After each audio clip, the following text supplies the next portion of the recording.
going back to the idea of the tenor banjo versus the plectrum banjo, when I first started playing, I, as most people, thought that you put everything out on 4 strings.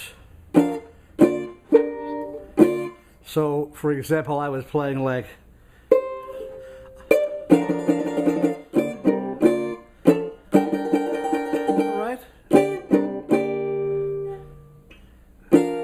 now it'd be way up here, right? The diminished chord.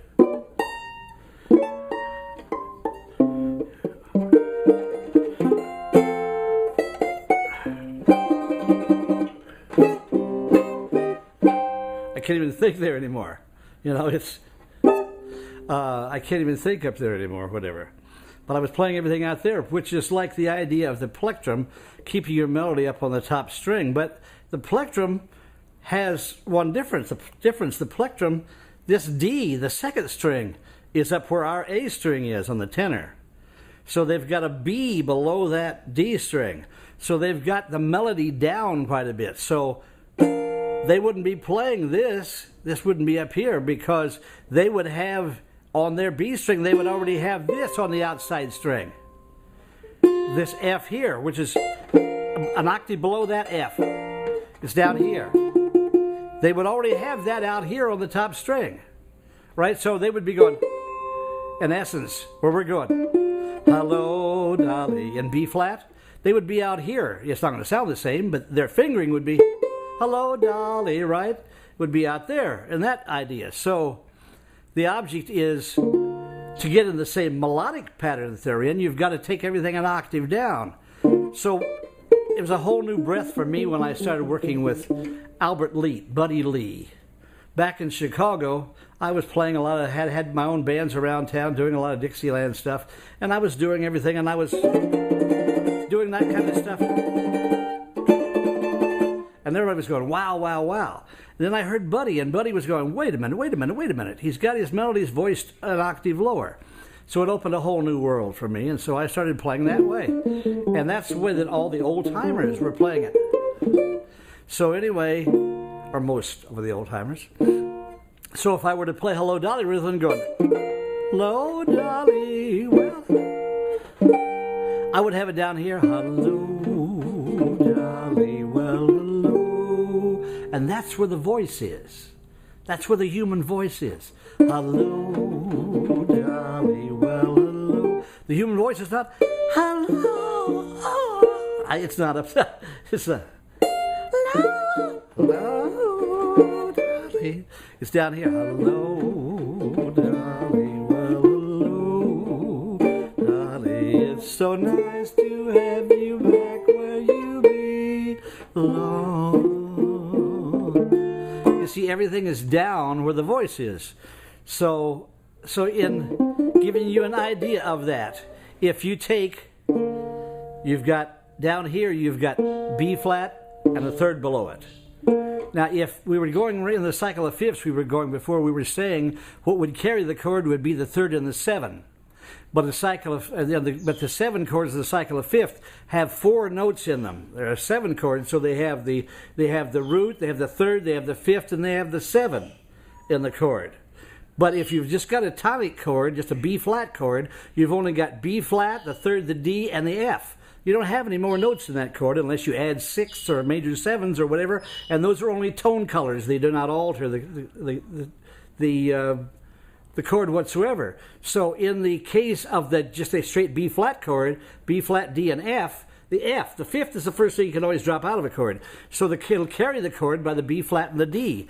So if you go down here and you've got the D on the bottom and you've got the B flat here, you've got the beginning of the B flat scale, right? You've got the beginning of the B flat scale. It's the B flat scale. B flat, C, D, E flat, F, G, A, B. Because in the key of B flat, you've got 2 flats. You've got B flat and you've got E flat. And so, consequently, you've got this under your fingers. So if you can play those,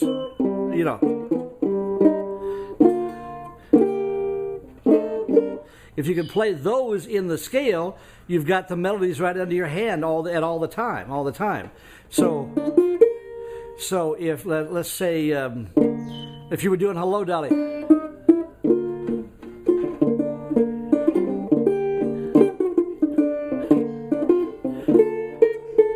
now you can play it the diminished chord this way, or you can play it like an A7, because that's a diminished chord, right? But it's also this way. We'll have to discuss that a diminished chord can also be played as an incomplete version as a seventh chord. For example, if we play B flat, let's go B flat, C minor, D minor, D flat, diminish. That D flat diminish that I'm just playing there in that cycle, that is also a G flat 7 chord. A G flat 7 chord. So it's an incomplete diminished chord because it's really a 7 chord. But a 7 chord with a flat 9 added onto it is a diminished chord. A 7, in other words, if you wanted to play an C7 flat, it's a flat 9, not a flat 5, a flat 9. So if you wanted to play a flat 9 chord, a C7 flat 9 chord, you've got C, B flat, E. Now here's normally would be your octave C, double octave C. But if you push it up, it's a flat 9 chord. Well, it's also a diminished chord.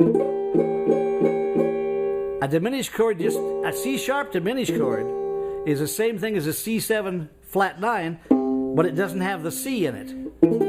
It's eliminated the root. So you remember that if you want to play a C7 flat 9 chord, the substitute for it, a C7 flat 9 chord, the substitute is a C sharp diminish, because C sharp is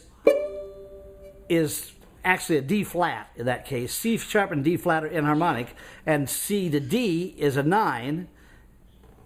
C, D, E, F, G, A, B, C, D. That's 9. That's 9. 9. So you flat to 9. So it would really be a D flat, not a C sharp. So if you play a D flat diminish or a C sharp diminish chord, you've got a flat 9 chord. You got a C7 flat 9 chord. You just don't have the root in it. But that's what it is, in essence. So if I'm playing this D flat diminish, it's also a G flat 7 chord, incomplete, because if I go, that's a. But if I raise that to a G, I've got,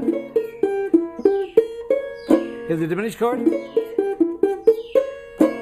I've got a diminished chord. So I don't always have to finger it this way.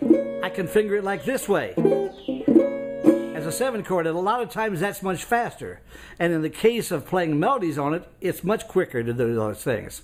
Because you've got, for example, as I said, this was your B flat diminish in the normal fingering. B flat diminish, B diminish, C diminish, C sharp, D.